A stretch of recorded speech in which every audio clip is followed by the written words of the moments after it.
അസ്സലാമു അലൈക്കും വറഹ്മത്തുള്ളാഹി തആല വബറകാതുഹു. പരിശുദ്ധമാക്കപ്പെട്ട മുത്ത് ഹബീബ് സല്ലല്ലാഹു അലൈഹി വസല്ലമയുടെ ജന്മദിനം കൊണ്ടാടിയ കേരള നാട്ടിലെ മനോഹരമായ ആ കാഴ്ചകൾ കണ്ട് അറബിയുമ്മയുടെ മനസ്സും കണ്ണും നിറഞ്ഞു. ഉസ്താദിൻ്റെ മദ്രസയിലെ പിഞ്ചോമനകളുടെ അതിമനോഹരമായ ദഫും പാട്ടുമെല്ലാം കേട്ട് ശരിക്കും അറബിയുമ്മ സന്തോഷിച്ചു. റബ്ബേ, ഇത്രമാത്രം ഹബീബിൻ്റെ ജന്മദിനത്തിൽ സന്തോഷിക്കുന്നവരുണ്ടല്ലോ എന്നാലോചിച്ച് അറബിയുമ്മ സന്തോഷവതിയായി.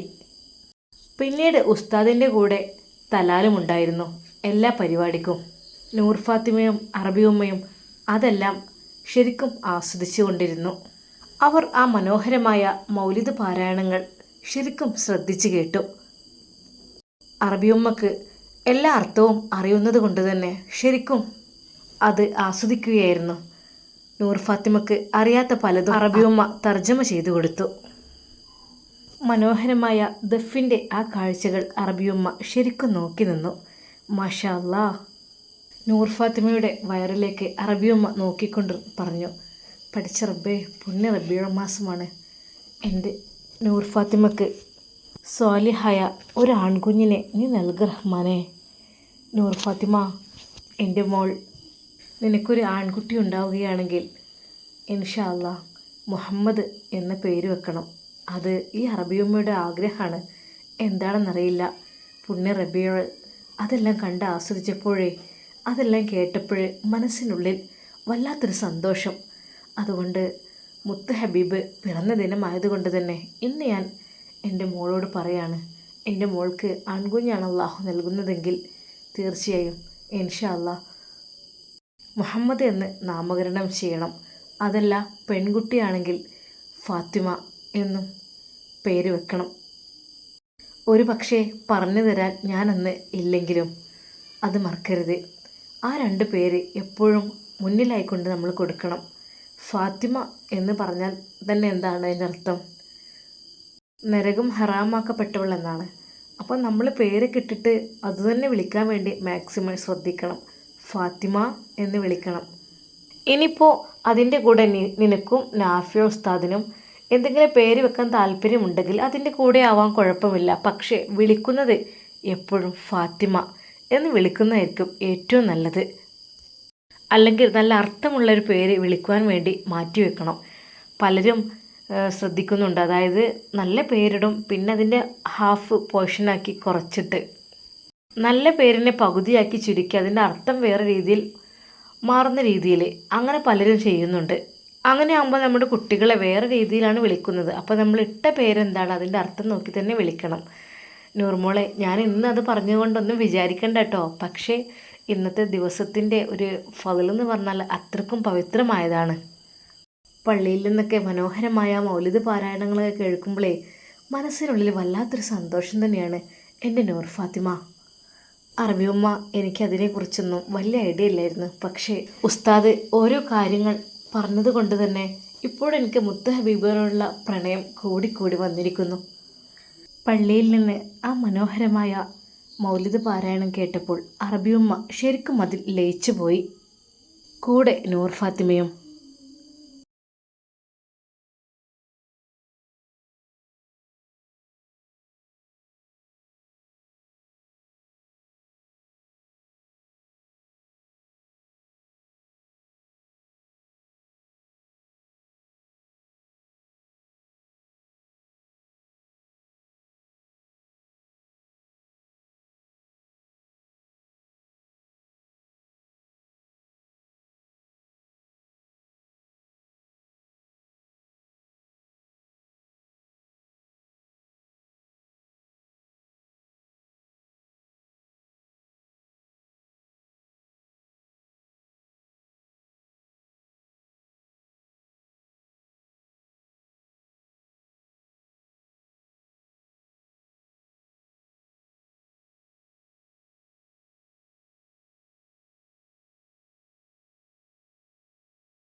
മൗലിദ് പാരായണം കേൾക്കുമ്പോഴെല്ലാം അറബിയുമ്മയുടെ കണ്ണുകൾ നിറഞ്ഞൊഴുകുകയായിരുന്നു. യതീമായി ജനിച്ച് അനാഥമായി ജീവിച്ച മുത്ത് ഹബീബ് സല്ലല്ലാഹു അലൈഹി വസല്ലം പലപ്പോഴും അറബിയുമ്മ നബിയെക്കുറിച്ച് കഥകൾ പറയുമ്പോൾ കരഞ്ഞു പോകാറുണ്ടായിരുന്നു. മുത്ത് ഹബീബ് സല്ലല്ലാഹു അലൈഹി വസല്ലം അനുഭവിച്ച യാതനകളും വേദനകളും എല്ലാ ത്യാഗങ്ങളും നമുക്ക് വേണ്ടിയാണ് ഹബീബ് സഹിച്ചത്. എന്താണെന്നറിയില്ല, ഹബീബിനെ കുറിച്ച് പറയുമ്പോൾ അറിയാതെ കണ്ണുകൾ നിറഞ്ഞു പോവുകയാണ്. എൻ്റെ നൂർ ഫാത്തിമ, എൻ്റെ മോള് മാക്സിമം സ്വലാത്ത് ചൊല്ലണം കേട്ടോ. എപ്പോഴും സ്വലാത്ത് ചൊല്ലി ചൊല്ലി മുത്ത് ഹബീബിനെ സന്തോഷിപ്പിക്കണം. ഒരിക്കലും ഹബീബ് മരണപ്പെട്ടിട്ടില്ല, അവിടെ ഉണർന്നിരിക്കുകയാണ് ഖബറിനകത്ത്. നമ്മൾ ചൊല്ലുന്ന ഓരോ സ്വലാത്തുകളും സലാമും എല്ലാം ഹബീബിൻ്റെ ചാരത്തേക്ക് എത്തിക്കൊണ്ടിരിക്കുകയാണ്. അറബിയുമ്മ, എനിക്ക് വളരെയധികം ആഗ്രഹമായിരുന്നു ഈ പ്രാവശ്യത്തെ ഹബീബിൻ്റെ ജന്മദിനത്തിന് എനിക്കൊന്ന് കൂടണം, അതെല്ലാം ആസ്വദിക്കണം എന്നൊക്കെ. അൽഹംദുലില്ലാ, അതെല്ലാം റാഹത്തായി ആസ്വദിച്ചു, എല്ലാം കാണാൻ കഴിഞ്ഞു. അൽഹംദുലില്ലാ, മനസ്സിനുള്ളിൽ വല്ലാത്തൊരു സന്തോഷം. അതെ നൂർമോളെ, ഹബീബിനോട് പ്രണയം ഉള്ളവർക്ക് മാത്രമേ ഇത് ആസ്വദിക്കാൻ കഴിയുള്ളൂ, അല്ലാത്തവർക്ക് കഴിയില്ല, ഒരിക്കലുമില്ല. അവരത് ഇഷ്ടപ്പെടില്ല. അവർക്ക് ശരിക്കും മൊത്തത്തിൽ പറയുകയാണെങ്കിൽ ഈ ഒരു ദിവസം എന്ന് വെച്ചാൽ വെറുപ്പുള്ള ദിവസമായിരിക്കും. അതായത് ഹബീബ് പിറന്ന ദിവസം എല്ലാവരും സന്തോഷിക്കുമ്പോൾ ഒരു വിഭാഗം ആളുകൾ വെറുത്തിരിക്കുന്നവരായിരിക്കും. പക്ഷേ ഹബീബിനോട് പ്രണയമുള്ളവർ അത് ഈ ദിവസം വരുമ്പോൾ വളരെയധികം സന്തോഷിക്കുന്നവരായിരിക്കും. മോളെ, നിനക്കറിയാമോ, മുത്ത് ഹബീബ് സല്ലല്ലാഹു അലൈഹി വസല്ലമയുടെ മൂത്താപ്പ തൻ്റെ സഹോദരന് ഒരു കുഞ്ഞ് പിറന്നിരിക്കുന്നു എന്നറിഞ്ഞപ്പോൾ വളരെയധികം സന്തോഷിച്ചത്രേ. ഒരുപാട് തെറ്റുകൾ ചെയ്ത ആളായിരുന്നു മുത്ത് ഹബീബ് സല്ലല്ലാഹു അലൈഹി വസല്ലമയുടെ മൂത്താപ്പ. അതായത് എന്നാൽ ആ തിങ്കളാഴ്ച ദിവസം നമ്മുടെ മുത്ത് ഹബീബ് സല്ലല്ലാഹു അലൈഹി വസല്ലം പിറന്നത് എന്നാണ്? റബീഉൽ അവ്വൽ 12 തിങ്കളാഴ്ച സുബ്ഹിയോട് അടുത്ത സമയമാണല്ലോ. അപ്പോൾ ആ എല്ലാ തിങ്കളാഴ്ച ദിവസങ്ങളിലും ഹബീബിൻ്റെ മൂത്താപ്പയുടെ വിരലുകൾക്കിടയിലൂടെ നല്ല ശുദ്ധജലം ഇങ്ങനെ ഒഴുകി വരുന്നു. അതെന്താ? ആ ഒരു ജനിച്ച ദിവസത്തിൽ സന്തോഷിച്ചതുകൊണ്ട്. അതിനത്രമാത്രം പ്രതിഫലമാണ് പടച്ച റബ്ബ് നൽകിയിട്ടുള്ളത്. അപ്പോൾ നമ്മൾ സന്തോഷിക്കണ്ടേ? നമ്മൾ എന്തിനാണ് വിഷമിക്കുന്നത് ഹബീബിൻ്റെ ജനനത്തിൽ? ഈ ലോകം തന്നെ സൃഷ്ടിക്കാൻ കാരണക്കാരനായ ഹബീബ് സല്ലല്ലാഹു അലൈഹി വസല്ലം. നമ്മളെപ്പോഴും മുത്ത് ഹബീബിനെ ഓർക്കണം, മുത്ത് ഹബീബിൻ്റെ സുന്നത്തുകൾ മുറുകെ പിടിക്കണം. എല്ലാ കാര്യത്തിലും ഹബീബ് ചെയ്ത സുന്നത്തുകളെ നമ്മൾ മുറുകെ പിടിക്കാൻ വേണ്ടി ശ്രമിക്കുക. ഹബീബിൻ്റെ ജന്മദിനത്തിലും അല്ലാത്തപ്പോഴൊക്കെ സ്വലാത്ത് ധാരാളമായിട്ട് ചൊല്ലുക. പിന്നെ സ്വതക്കകൾ നൽകുക. ഒരുപാട് സുന്നത്തുകളുണ്ടല്ലോ, അതിൽ ഹബീബ് സല്ലല്ലാഹു അലൈഹി വസല്ലം പറഞ്ഞു ഏത് സുന്നത്ത് എടുക്കുകയാണെങ്കിലും നമുക്ക് പ്രതിഫലം ഉറപ്പാണ്. അള്ളാഹു പറയാത്തതൊന്നും മുത്ത് ഹബീബ് സല്ലല്ലാഹു അലൈഹി വസല്ലം ഇതുവരെ പറഞ്ഞിട്ടില്ല. അങ്ങനെയാണല്ലോ. നൂർ ഫാത്തിമ, ഒരു കുഞ്ഞിൻ്റെ ഒരു പ്രസംഗം ഞാൻ ശ്രദ്ധിച്ചു. ശരിക്കും അത് കേട്ടപ്പോൾ എനിക്ക് വളരെയധികം സങ്കടം വന്നിട്ടോ.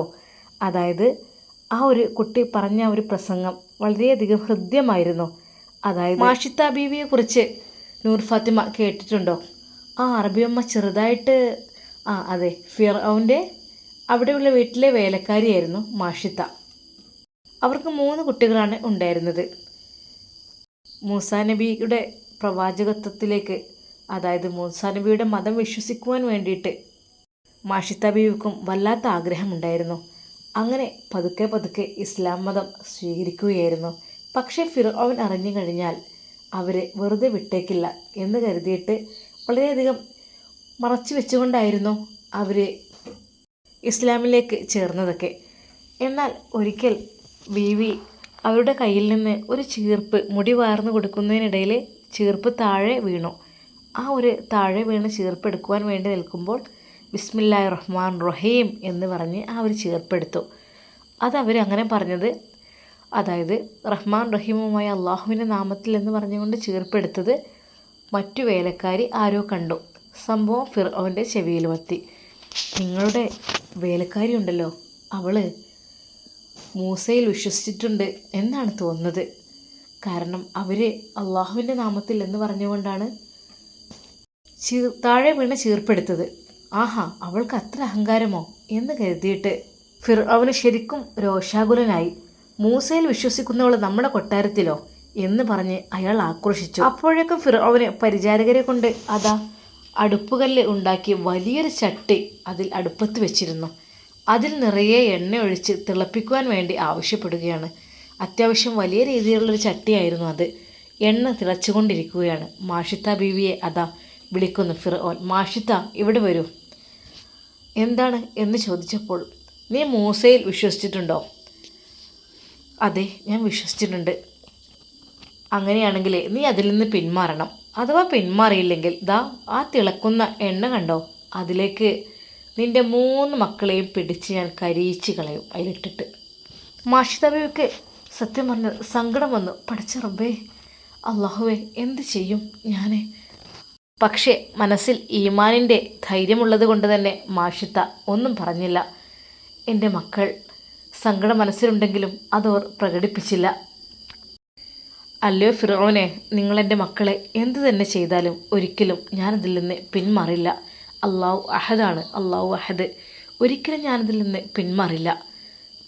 അപ്പോഴേക്കും ഫിറോൻ തൻ്റെ ഭടന്മാരെ വിളിച്ചുകൊണ്ട് അതാ പറയുന്നു, ആരിവിടെ, വേഗം അവളെ പിടിച്ച് എണ്ണയിൽ. മാഷിത്ത, ഒരിക്കൽ കൂടി ഞാൻ പറയുന്നു, ഒറ്റ വാണിംഗ് കൂടി ഞാൻ തരാം. ദാ, നീ മൂസയുടെ മതം വിശ്വസിക്കുന്നോ അതോ എന്നെ ദൈവമാക്കി കണക്കാക്കുന്നോ? അത് നീ പറ. ഫിറോൻ, ഒരിക്കലുമില്ല. അള്ളാഹു അഹദ്, അള്ളാഹു ഒരുവനാണ്. ഒരിക്കലും ഞാൻ നിങ്ങളുടെ വാക്കുകളിൽ വീണു പോവുകയില്ല. മാഷിത്ത ബീവി തൻ്റെ മക്കളെ കെട്ടിപ്പിടിച്ചു കരഞ്ഞു. 3 മക്കളും ഉമ്മയെ കെട്ടിപ്പിടിച്ച് കരയുകയാണ്. ഉമ്മ, നമുക്ക് സ്വർഗത്തിൽ വെച്ച് കാണാമല്ലോ, ഉമ്മ കരയണ്ട എന്ന് പറഞ്ഞ് ആ കുട്ടികൾ വളരെയധികം സങ്കടപ്പെടുന്നു. അപ്പോഴേക്കും ഫിർഔൻ ഒരിക്കൽ കൂടി ആജ്ഞാപിക്കുകയാണ്, ആരിവിടെ മൂത്ത കുട്ടിയെ പിടിച്ച് എണ്ണയിലിടൂ എന്ന് പറഞ്ഞ ആ ഒരു പക്ഷം മൂത്ത കുട്ടിയെ സ്വന്തം ഉമ്മയുടെ കൺമുമ്പിൽ വെച്ച് അതാ തിളച്ച എണ്ണയിലേക്ക് വലിച്ചെറിയുകയാണ്. ആ കുട്ടി അതിൽ കിടന്ന് പിടഞ്ഞ് കരിഞ്ഞ് കരിക്കട്ടയാവുകയാണ്.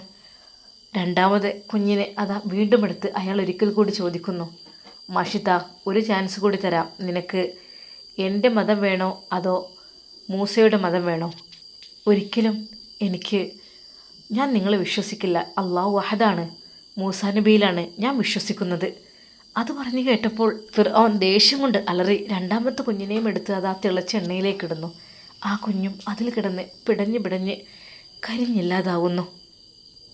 അവസാനം 8 മാസം പ്രായമുള്ള തൻ്റെ നെഞ്ചോട് ചേർന്ന് കിടക്കുന്ന തൻ്റെ അമ്മിഞ്ഞപ്പാൽ കുടിക്കുന്ന പിഞ്ചു കുഞ്ഞ്, ആ കുഞ്ഞിനെയാണ് അടുത്തതായിട്ട് എണ്ണയിലേക്കിട്ട് കരിക്കുവാൻ വേണ്ടി പോകുന്നത്.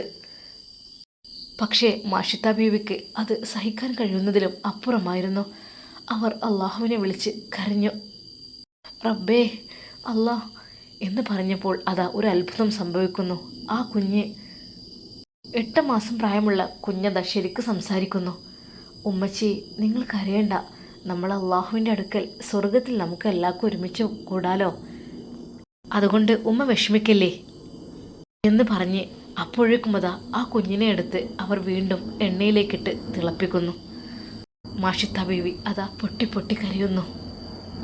തൻ്റെ 3 കുഞ്ഞുങ്ങളും ആ ചട്ടിയിൽ കിടന്ന് തിളച്ച എണ്ണയിൽ കിടന്ന് അതാ കരിക്കട്ടകളായി മാറിയിരിക്കുന്നു. ഒരിക്കൽ കൂടി ഫിർഔൻ ചോദിക്കുന്നു, മാഷിത്ത, എന്താ നിൻ്റെ പ്ലാന്? മക്കളേതായാലും കരിക്കട്ടകളായി, ഇനി നീയോ? നിനക്കൊരിക്കൽ കൂടി ഞാൻ ഒരു ചാൻസ് തരുന്നുണ്ട്, നിനക്ക് ഇഷ്ടമുള്ളത് തീരുമാനിക്കാം. ഹേ അള്ളാഹു അഹദ്, അള്ളാഹു അഹദ് എന്ന് പറഞ്ഞുകൊണ്ട് മാഷിത്ത ബീവി അതാ അവിടെ നിന്ന് ഷഹാദത്ത് കലിമ ചൊല്ലുകയാണ്. അപ്പോഴേക്കും ആ ഉമ്മയെയും അങ്ങനെ തന്നെ അവർ ചെയ്തു. അവരെ 4 പേരെയും ഒരു കുഴി കുത്തി അതിൽ മറവ് ചെയ്യുന്നു. എന്നാൽ ഇപ്പോഴും അവിടെ നിന്ന് സുഗന്ധം വമിച്ചുകൊണ്ടിരിക്കുകയാണ്. ഒരുപാട് വർഷങ്ങൾക്ക് ശേഷം ഒരാൾ അവിടുത്തെ സുഗന്ധത്തെ പറ്റി ചോദിച്ചു. ഇവിടെ നിന്ന് നല്ല വശമായ സുഗന്ധം ഇങ്ങനെ ഒഴുകുകയാണല്ലോ റബ്ബേ, എന്താണ് ഇതിൻ്റെ രഹസ്യം? എവിടെ നിന്നാണത്? ഒരു ഖബറിൽ നിന്നാണ് എന്ന് പിന്നെ തിരിച്ചറിഞ്ഞു. പിന്നീടാണ് അത് മനസ്സിലായത്.